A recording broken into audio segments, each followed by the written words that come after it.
कैसे हैं आप लोग? उम्मीद है आप लोग अच्छे होंगे। इससे पहले मैंने आप लोगों को जो पाठ पढ़ाया था, उम्मीद है आप लोगों ने उसको बहुत अच्छे से पढ़ा होगा। मैंने आप लोग को क्या पढ़ाया था, मैं उसका थोड़ा सा रिवीजन कराती हूँ आप लोगों को।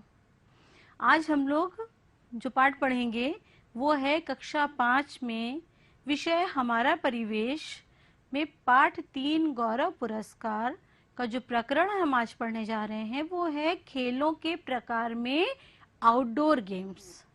उस दिन हम लोगों ने थोड़ा सा संक्षिप्त परिचय लिया था, आउटडोर गेम्स किसे कहते हैं। आज हम उसको विस्तार पूर्वक आउटडोर गेम्स के बारे में जानकारी हासिल करेंगे।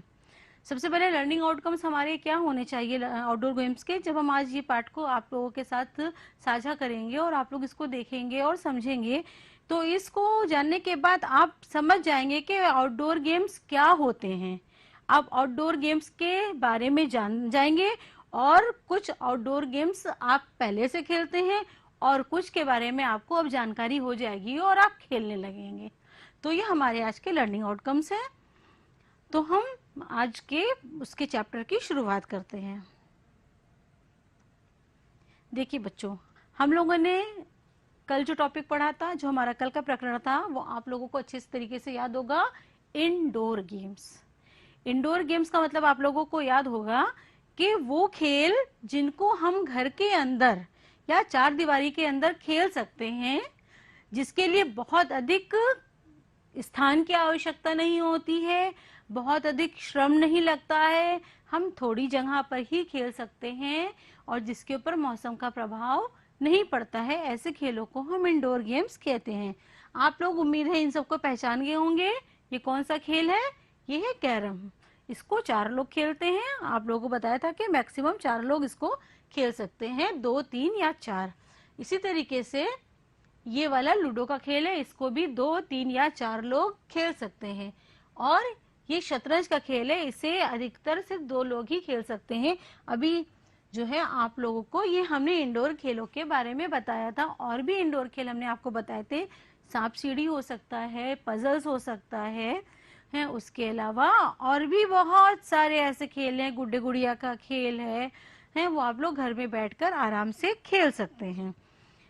अब हम आउटडोर इंडोर गेम्स से निकलने के बाद, कि जब ये इंडोर गेम्स हैं हमारे, कि हम इनको घर के अंदर खेल सकते हैं, तो क्या सारे खेलों को हम घर के अंदर खेल सकते हैं? नहीं खेल सकते हैं। कुछ खेल ऐसे होते हैं जिनको हम छोटे स्थान पर या घर के अंदर नहीं खेल सकते हैं। उन खेलों को हम आउटडोर गेम्स कहते हैं। ये देखिए, वे खेल जो घर के बाहर खेले जाते हैं, उन खेलों को आउटडोर खेल या बाहर खेले जाने वाले खेल कहते हैं। तो अब आप लोग खुद सोच के बताइए, कौन कौन से खेल ऐसे जिसको आप घर में नहीं खेल सकते? भाई, जब आप लोग बाहर जाके खेलते हैं क्रिकेट, तो क्या घर के अंदर खेल पाएंगे? नहीं। फुटबॉल क्या घर के अंदर खेल पाएंगे? बिल्कुल नहीं खेल पाएंगे। क्या बास्केटबॉल आप घर के अंदर खेल पाएंगे? नहीं खेल पाएंगे। साइकिल आप घर के अंदर चला पाएंगे? बिल्कुल नहीं चला पाएंगे। कितनी छोटी जगह में आप जैसे 2 पैडल मारेंगे, आप दीवार से जाके लड़ जाएंगे, तो वो चोट आपको अलग लगेगी। तो ऐसे खेल हो जाएंगे जिनको हम बाहर खेलते हैं, वो खेल हमारे आउटडोर खेल कहलाते हैं। इसी तरीके से अधिक स्थान को की आवश्यकता होती है इन खेलों के लिए। अब हमने जैसे इंडोर से हम कंपेयर करके इसकी बात करेंगे तो आप लोगों को ज्यादा समझ में आएगा। इंडोर में हमने कहा था कि अधिक स्थान की आवश्यकता नहीं होती है, कि कैरम बोर्ड हमने एक स्थान पर रख दिया और खेल लिया है। लूडो हमें छोटी सी जगह चाहिए, हम लोग चारों तरफ बैठ के खेल लिया हम लोगों ने। शतरंज हम लोगों ने टेबल पे रखा और कुर्सियों पे बैठकर खेल लिया। लेकिन क्या हम क्रिकेट को छोटे से स्थान पे खेल सकते हैं? नहीं खेल सकते हैं। तो इसका मतलब है कि आउटडोर खेलों के लिए अधिक स्थान की आवश्यकता हमें होती है। दूसरी चीज, इंडोर खेल हमें बैठकर खेलना है, उसमें बहुत ज्यादा हमें दौड़ भाग नहीं करना है, भागना नहीं है, कूदना नहीं है, खेलना नहीं है, तो उसमें हमारी मेहनत यानी हमारा श्रम जो होता है वो कम लगता है। उसकी बनिस्बत जब आउटडोर गेम्स होते हैं, चाहे क्रिकेट खेलिए, चाहे आप दौड़ करिए, चाहे कुश्ती लड़िए, जो ऐसे खेल होंगे कि उसमें आपको मेहनत लगती है, आपको उसकी प्रैक्टिस करनी पड़ती है, आपको जो है वो डेली दौड़ना पड़ेगा, अपने शरीर को मजबूत बनाना पड़ेगा, तब तो आप उस खेल को खेल पाएंगे। अगर आप कमजोर हैं तो आप बैट को हाथ से पकड़ के बहुत अच्छे से बॉल को शॉट मार भी नहीं पाएंगे। तो उस खेल को खेलने के लिए आपको मेहनत लगती है, तो इसीलिए कहा जाता है कि अधिक श्रम की आवश्यकता होती है आउटडोर गेम्स को खेलने के लिए।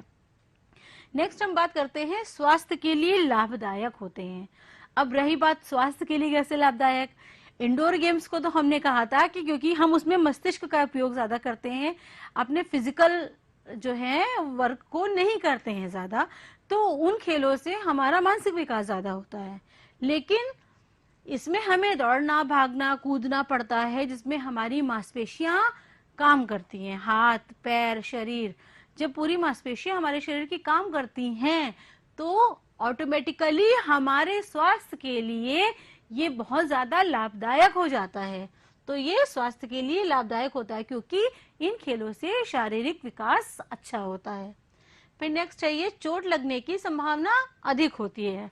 देखिए, आउटडोर खेल जब हम बाहर खेलेंगे तो मैदान में खेलेंगे, खेल का मैदान होगा या सड़क होगी, तो हम वहां पे गिर सकते हैं, बॉल आकर हमको लग सकती है, चोट लग सकती है हमको। तो चोट लगने की संभावना, साइकिल चलाते चलाते एकदम से साइकिल लुढ़क गई, हम गिर गए, बीच में कोई पत्थर आ गया तो चोट लग सकती है। लेकिन इंडोर गेम्स में ऐसा नहीं था, क्योंकि हमें एक जगह बैठकर ही खेलना था, तो हमें जो है वो चोट लगने की संभावना कम थी।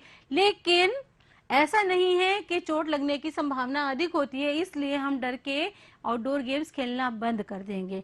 किसी भी कार्य को यदि सावधानी पूर्वक किया जाता है तो चोट लगने की और एक्सीडेंट्स की संभावना कम होती है। तो जब भी हम आउटडोर गेम्स खेलेंगे तो हम इन चीजों का ध्यान रखेंगे कि जिस मैदान में हम खेल रहे हैं कि उसमें कोई ऐसा नुकीला पत्थर ना पड़ा हो या ऐसी चीज ना हो जिससे हमें चोट लग जाए, या कोई खंबा ना हो या बिजली का खंबा ना हो जिससे हम जाके टकरा जाए, या नदी तालाब के किनारे हम ना खेलने के दौड़ते दौड़ते हमारा पैर फिसल जाए और हम उसमें गिर जाएं। तो हम यदि थोड़ी सी सुरक्षा करेंगे और उसके बारे में सोचेंगे कि हमें चोट ना लगे, तो हम आराम से इन खेलों को खेल सकते हैं। फिर टीम भावना का विकास होता है। अभी तक कि हम लोगों ने देखिए इंडोर में कहा था कि 2 लोग या 4 लोग खेलते हैं और सब अपना अपना खेल खेलते हैं, उनकी टीम नहीं होती है कि हमारी तुम्हारी टीम हो गई और हमारी तुम्हारी टीम हो गई। उसमें एकल एकल खेलता है व्यक्ति, तो उसमें सिर्फ उसको अपनी जीत सोचती है कि हमें जीतना है, दूसरे को हराना है, हमें जीतना है, हमें पहला आना है। लेकिन आउटडोर गेम्स अधिकतर टीम में खेले जाते हैं, यानी टीम बनाकर, चाहे 5 लोगों की टीम हो, चाहे 6 लोगों की टीम हो, चाहे 11 लोगों की टीम है। अभी मैं आप लोगों को आगे इसके बारे में और डिटेल में बताऊंगी। तो टीम भावना का विकास होता है। जब हम इन खेलों को खेलते हैं तो हम सिर्फ अकेले अपने ऊपर ध्यान नहीं देते हैं कि मुझे जीतना है, हमारा ध्यान होता है कि हमारी टीम को जीतना है। तो हमारी टीम आपस में सामंजस्य बिठाकर एक मजबूती के साथ खेल खेलती है और हमारा लक्ष्य टीम को जिताना होता है, ना कि हमें अकेले अपने आप को जिताना। तो टीम भावना का विकास होता है जिससे हमारा बच्चों का सामाजिक विकास होता है। कैरियर के रूप में चुन सकते हैं। कैरियर के रूप में जैसे हमने आप लोगों को आगे चैप्टर्स में बताएंगे भी कि प्रसिद्ध खिलाड़ी कौन कौन से हैं, लेकिन 1-2 एग्जांपल्स हम अभी दे देते हैं। कैरियर के रूप में जैसे इंडोर गेम्स में शतरंज मान लीजिए, तो विश्वनाथन आनंद हमारे देश के एक बहुत प्रसिद्ध खिलाड़ी हैं जिन्होंने इंडोर गेम्स में अपना नाम कमाया है। तो ऐसा नहीं है कि इंडोर गेम्स खेलने वाले अपना कैरियर नहीं बना सकते उस खेल में। तो इसी तरीके से आउटडोर गेम मान लीजिए क्रिकेट है, तो कितने सारे क्रिकेटर्स के नाम हमें मालूम है। सचिन तेंदुलकर हो गए, विराट कोहली हो गए, और उसके बाद मोहम्मद अजहरुद्दीन थे, सुनील गावस्कर थे, कपिल देव थे, कितने फेमस पुराने खिलाड़ी जिनका नाम आज भी है। तो कैरियर के रूप में इन्होंने उस खेल को चुना और अपना कैरियर बनाया। तो खाली इंडोर गेम्स और या खाली आउटडोर गेम्स में से हम किसी को छांट नहीं सकते, हम किसी भी गेम को अपना कैरियर के रूप में चुन सकते हैं। फिर मौसम का प्रभाव पड़ता है। जैसे हमने इंडोर में बताया था बच्चों आप लोगों को कि बाहर चाहे सर्दी हो रही हो, बहुत ज्यादा कोहरा गिर रहा हो या बारिश हो रही हो, इंडोर में तो हमने अंदर कैरम रखा, लूडो रखा, सांप सीढ़ी रखी, पजल्स रखे, हम उनको बैठ के कर रहे हैं। हमारे पास कोई टेंशन ही नहीं, बाहर का मौसम जैसा भी हो, बहुत ज्यादा गर्मी हो तो भी हम घर के अंदर बैठे हैं। लेकिन आउटडोर गेम्स खेलने के लिए क्योंकि हमें बाहर जाना पड़ता है, अगर बहुत ज्यादा सर्दी है तो खेल प्रभावित होगा, बारिश हो गई तो खेल प्रभावित होगा, है बहुत ज्यादा गर्मी पड़ रही है तो भी खेल प्रभावित होगा। तो उसके अकॉर्डिंग आउटडोर गेम्स के ऊपर मौसम का प्रभाव पड़ता है। जब हम लोगों ने बच्चों कंपैरिजन कर लिया तो उम्मीद है आप लोगों को ये चीज समझ में आ गई होगी कि आउटडोर गेम्स की क्या क्या विशेषताएं होती हैं। पहला, अधिक स्थान की आवश्यकता होती है। दूसरा, अधिक श्रम लगता है, स्वास्थ्य के लिए लाभदायक होता है। इसमें चोट लगने की संभावना अधिक होती है, लेकिन सावधानी के कारण चोट नहीं लग सकती है। टीम भावना का विकास होता है, जिससे सामाजिक विकास होता है बच्चों का। कैरियर के रूप में चुन सकते हैं हम, और मौसम का प्रभाव पड़ता है। बच्चों, अब हम आगे आते हैं। इसके आगे बढ़ने से पहले हम आप लोगों को एक कहानी सुनाना चाहेंगे, क्योंकि ये कहानी हमारे खेलों पर ही आधारित है, और ये कहानी आप लोगों को एक मोटिवेटर का काम करेगी, जिससे आपका खेलों के प्रति एक प्यार, एक विश्वास है और एक लगाव बढ़ेगा। तो ये कहानी है एक परिवार की। एक परिवार में 3 बच्चे होते हैं। एक लड़के का नाम होता है राम, दूसरे का नाम होता है श्याम, और उनकी एक बहन होती है, उसका नाम होता है माला। तीनों के उम्र में बहुत कम कम का अंतर होता है, यानी समझ लीजिए 1-1.5 साल 2 साल का अंतर होता है, ऐसे ही लगभग। और राम और श्याम तो जुड़वा होते हैं, और उनसे छोटी माला होती है। तो ये 3 भाई बहन जो होते हैं, मतलब ये तीनों घर में रहते हैं। वैसे तो तीनों एक ही परिवार में रहते हैं, उनको एक ही जैसा माहौल मिलता है, एक ही खाना मिलता है, वही उनके मम्मी पापा हैं, वो लोग उसी स्कूल में पढ़ते हैं तीनों।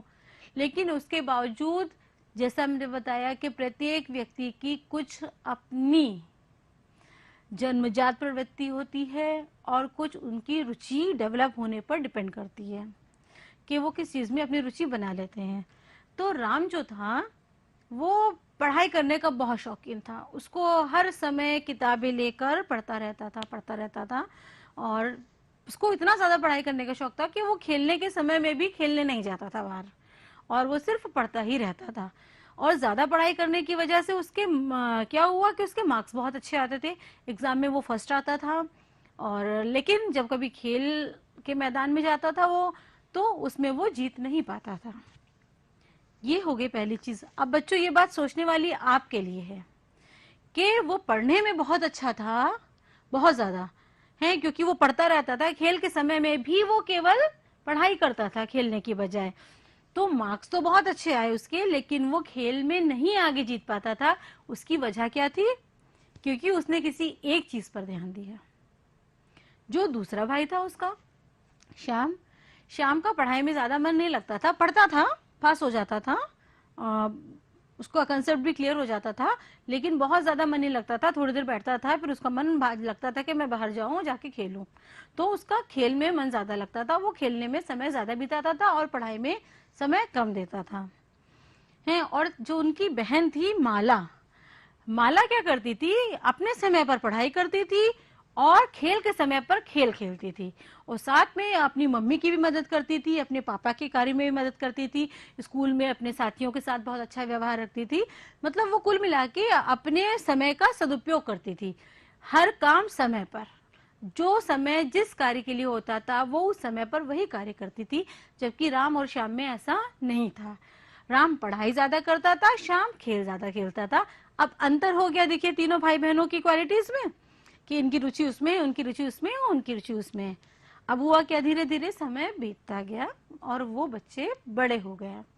जब वो बड़े हो गए तो बड़े होने के बाद हमको तो मालूम ही है इस बात को कि जब बच्चे बड़े होते हैं तो उनको अपना कैरियर बनाना होता है, अपनी आजीविका चलाने के लिए करना पड़ता है। तो बहुत शौक था तीनों को कि एक बड़े अधिकारी के रूप में कार्य करें। तीनों को शौक था, वो लोग चाहते थे, और उनके पापा की भी यही इच्छा थी कि हमारे जो बच्चे हैं वो एक बड़े अधिकारी के रूप में कार्य करें और ये अपनी आजीविका चलाएं और हमारे परिवार का नाम रोशन करें।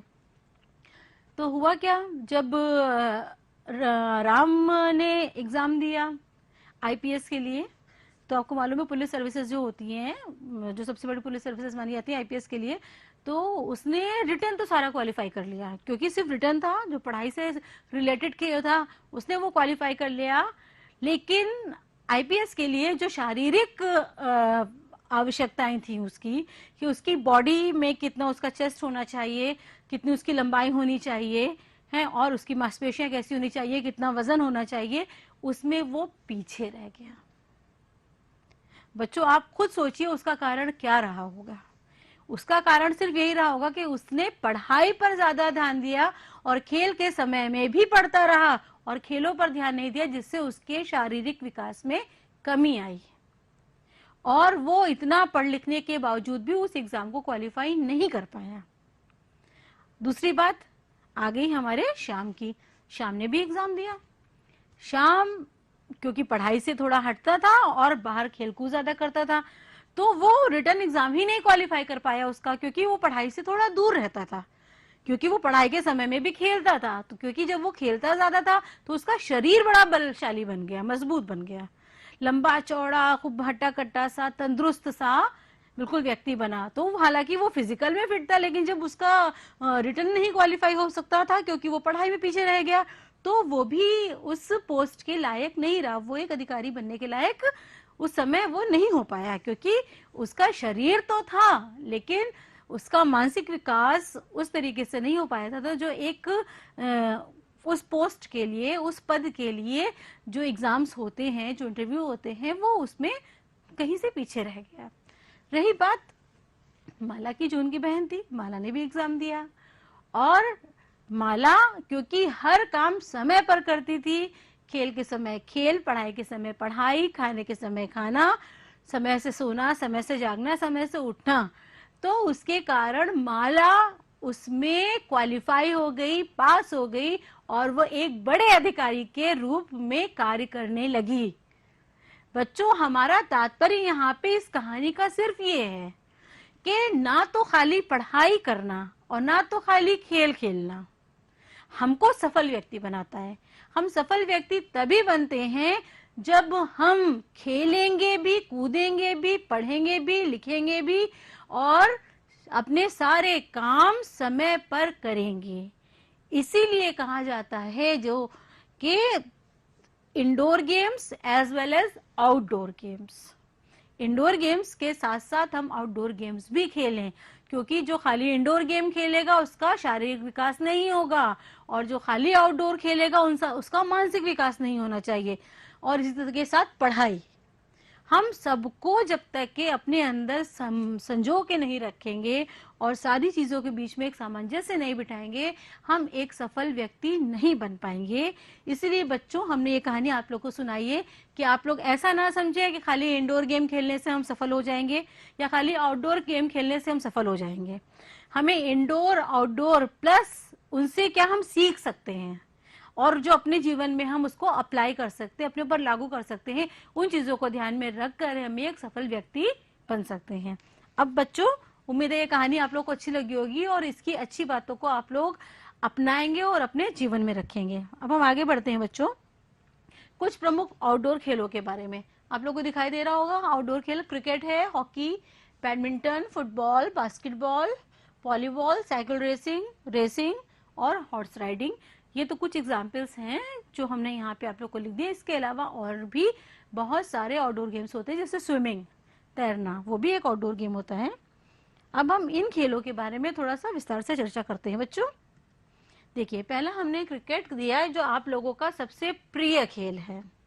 ये बैट और बॉल से खेला जाता है। आप लोग को सबको मालूम है एक बैट होता है और उससे उस बॉल को मारा जाता है।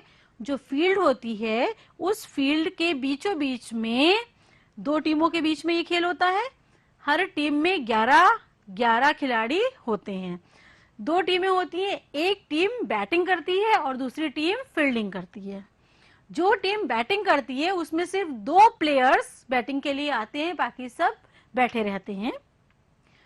जब उन दोनों प्लेयर्स में से कोई एक आउट हो जाता है तब अगला प्लेयर वहां पे बैटिंग करने के लिए आता है। लेकिन जो फील्डिंग टीम होती है वो पूरी वहां पे मैदान में फैली हुई होती है और अपने रन को बचाने की कोशिश करती है कि दूसरी टीम जो है वो ज्यादा रन ना बना पाए और हम उनको आउट कर पाए। फिर दूसरी चीज हो जाती है कि मैदान में करीब 22 यार्ड लंबी एक पिच बनाई जाती है और उस पिच के दोनों तरफ देखिए, जैसे आपको ये दिखाई दे रहा होगा, उस पिच के मतलब यहाँ पे स्टंप लगे होते हैं और स्टंप के ऊपर गुल्लियां लगी होती हैं। देखिए ये गुल्लियां लगी हुई हैं, ये हमारे जो है वो बैट्समैन है और ये हमारे खिलाड़ी हैं। तो इस तरीके से यहाँ पे ये खेल चलता है। जो भी टीम अधिक रन बना लेती है वही टीम विजेता कहलाती है। एक टीम ने अपने कुछ ओवर खेले, मान लीजिए 20 ओवर का था, तो 20 ओवर पूरे हो गए, एक ओवर में 6 बॉलें फेंकी जाती हैं। जब 20 ओवर पूरे हो गए तो वो टीम ने जितने रन बनाए वो उनका हाईएस्ट स्कोर हो गया और उन्होंने कितने विकेट उनके गिर गए। इस तरीके से फिर दूसरी टीम जब खेलने आती है तो उसको पहली टीम से ज्यादा रन बनाने होते हैं। उनके पास ये लक्ष्य होता है कि पहली टीम से ने जितने रन बनाए हैं उससे ज्यादा रन हम बनाएं, ये उनका लक्ष्य हो गया है। तो और वो टीम खेलती है तो जो ज्यादा रन बनाती है वही टीम विजेता होती है। अब नेक्स्ट हम बच्चों बात करते हैं हॉकी की। हॉकी भी क्रिकेट की तरह खेला जाने वाला ही एक टीम वर्क वाला खेल है। ये दो टीमों के बीच में होता है। इसमें भी प्रत्येक टीम में 11 खिलाड़ी होते हैं। ये हॉकी की सहायता से खेला जाता है और एक बॉल होती है इसकी भी छोटी सी, उस हॉकी से बॉल को मारा जाता है और मैदान के बीचों बीच में 2 गोल लगे होते हैं दोनों टीमों के। जब हॉकी से बॉल मारी जाती है, जिस टीम के उस हिस्से में बॉल चली जाती है वो गोल मान लिया जाता है और स्कोर दूसरी टीम का बढ़ता है। तो इस प्रकार से अधिक गोल करने वाली टीम जीत जाती है और हॉकी जो है वो हमारे देश का राष्ट्रीय खेल है। ये चीज आप लोग जरूर याद रखिएगा। ठीक है बच्चों, अब हम आगे नेक्स्ट बात करते हैं अगले खेल की, फुटबॉल। ये भी 2 टीमों के बीच में खेला जाता है और ये गोल गेंद से खेला जाता है। ये गोल गेंद जो होती है वो चमड़े की या किरमिच की बनी हुई गेंद होती है, उसमें हवा भरी जाती है और ये पैरों से मारकर खेला जाने वाला खेल है। इसमें भी प्रत्येक टीम में 11-11 खिलाड़ी होते हैं और वो 11 खिलाड़ी एक साथ खेलते हैं। यानी आयताकार मैदान में पूरी दोनों टीमें मौजूद होती हैं। दोनों तरफ, जैसे भी हमने आपको बताया कि हॉकी में गोल होता है, इसमें भी दोनों तरफ गोल होता है और करने वाली टीम गोल करती है। जिसकी तरफ गोल ज्यादा हो जाता है यानी बॉल पहुंच जाती है उसका गोल मान लिया जाता है और जो टीम ज्यादा गोल करती है वो जीत जाती है। नेक्स्ट आ जाता है साइकिल रेसिंग। आप लोग जानते हैं कि साइकिल रेसिंग बच्चे जब बड़े होना शुरू होते हैं, 3 साल के, 4 साल के, 5 साल के, तभी से बचपन से उनको साइकिल चलाने का शौक आता है। तो वो तो अपने मजे के लिए खेलते हैं, लेकिन साइकिल रेसिंग एक आउटडोर गेम भी है।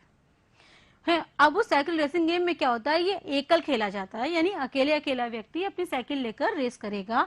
उसमें एक निश्चित दूरी तय कर दी जाती है कि जैसे मान लीजिए यहाँ से यहाँ तक के 100 मीटर की दूरी है या 500 मीटर की दूरी है, ये साइकिल चलाने वाला। तो जो खिलाड़ी अधिक समय में, जो खिलाड़ी कम समय में पहले अपने पॉइंट तक पहुंच जाता है वो विजेता।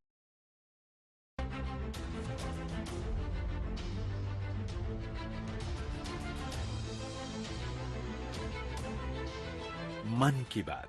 माननीय प्रधानमंत्री श्री नरेंद्र मोदी भारत की जनता से साझा करेंगे अपने मन की बात रविवार 25 अप्रैल सुबह 11 बजे। आकाशवाणी के सभी केंद्र, सभी चैनल इसे प्रसारित करेंगे एक साथ ही इसका प्रसारण दूरदर्शन के national news, DD Bharati, DD India